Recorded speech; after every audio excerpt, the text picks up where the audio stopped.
वकील साहब। धन्यवाद संचालक महोदय।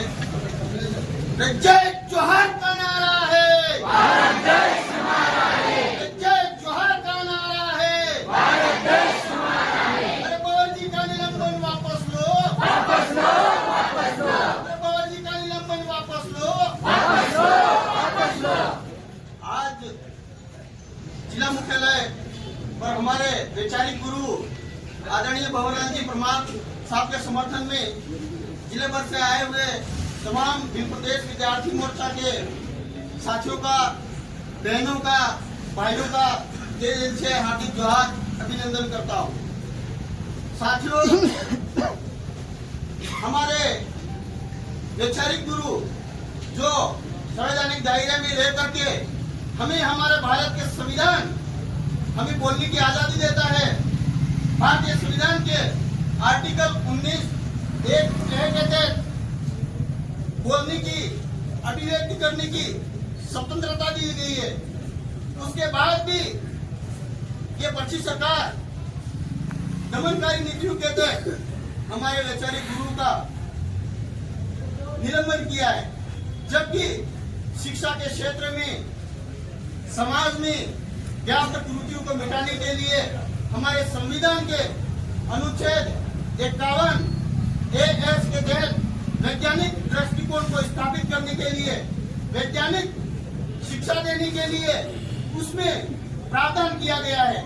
हमारे वैचारिक गुरु ने इस DSP क्षेत्र से पाखंडवाद को, पूंजीवाद को और जो मानसिक गुलामी ने जिस हिसाब से हमारे लोगों को जकड़ा हुआ था, उस मानसिक गुलामी से मुक्ति दिलाने का काम हमारे वैचारिक गुरु ने किया है।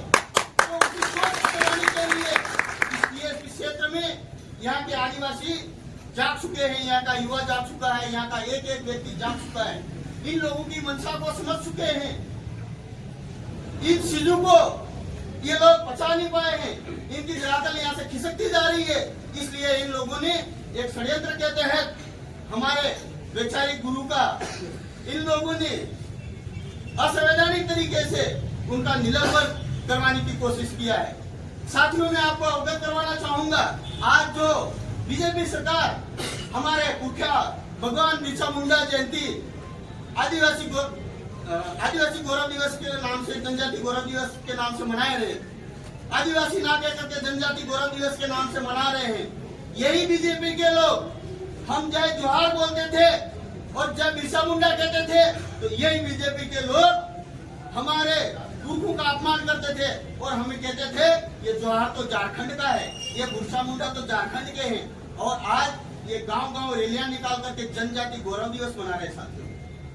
अब उन्हीं पुरखों के बारे में, हमारे जो पुरखे थे, उन पुरखों के इतिहास के बारे में हमारे वैचारिक गुरु ने हमारे समाज को जन जागरण के माध्यम से, शिक्षा के माध्यम से हमारे समाज को जगाया है। तो ये कह रहे हैं कि ये तो असंवैधानिक है, अमर्यादित शब्दों का प्रयोग करके, लांछन लगा करके उनको हटाने का काम किया है। साथियों, आपको अवगत करवा देना चाहता हूं मैं, हमारे माननीय सुप्रीम कोर्ट 5 जनवरी 2011 का जो जजमेंट है कैलाश बनाम महाराष्ट्र राज्य, सुप्रीम कोर्ट के अंदर मार्कंडेय काटू की जो पीठ थी, उन्होंने उस जजमेंट के पैरा 19 के अंदर स्पष्ट कहा है कि इस देश का 8% आदिवासी जो है, इस देश का मूल खूंटिया है, मूल का धनी है। उसके बाद भी ये लोग हमारे मालिकों को बोलने पर, हमारे गुरु को एकमात्र बोलने से वैचारिक शिक्षा देने पर उनका निलंबन रद्द कर दिया जाता है, उनका निलंबन कर दिया जाता है। साथियों, इन लोगों ने अंग्रेजों और अंग्रेजी शासन काल में जिस हिसाब से हमारे लोगों के साथ में दमनकारी नीतियां नहीं अपनाई जाती थी, उससे बदतर स्थिति आज हमारे समाज के साथ में ये लोग अपना रहे हैं। कहीं पर समाज के लिए जब जंगल जमीन की लड़ाई लड़ने के लिए जाते हैं, तो उस समय भी असामाजिक तत्व बोल करके हमारे लोगों पर झूठे मुकदमे करने का दबाव बनाया जाता है और दमनकारी सोच के साथ में हमारे लोगों को जेलों में भरा जाता है।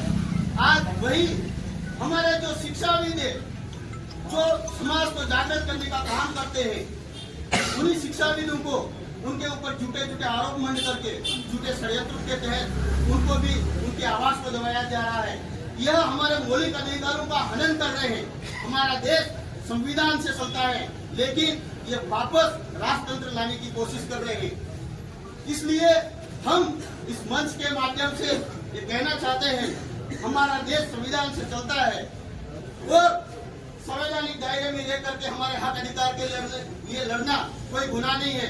अगर संवैधानिक दायरे में लेकर के अगर सत्य बोलते हैं, सत्य बोलना अगर गुनाह है, इस देश का हर आदिवासी गुनहगार इस गुनाह को स्वीकार करने के लिए तैयार है, क्योंकि हम झूठ बोलना पसंद नहीं करेंगे और जो सत्य है वो समाज सबके सामने लाके रहेंगे। इसीलिए साथियों, आज हम आपको आह्वान करना चाहते हैं, अगर हमारे आदरणीय वैचारिक गुरु का निलंबन अगर वापस नहीं लेते हैं तो हम आने वाले टाइम में बहुत बड़ा एक इस पूरे क्षेत्र के अंदर टीएसपी क्षेत्र के अंदर एक संभाग लेवल बड़ा कार्यक्रम करेंगे। उसमें सरकार को याद दिलाएंगे, हम सीन के लेंगे जो हमारे संविधान में प्रावधान है, इसलिए हम उन्हें छोड़ेंगे नहीं। खूब खूब धन्यवाद। जोहार, जय भीम, जय आदिवासी, जय श्री राम। धन्यवाद दिलीप जी।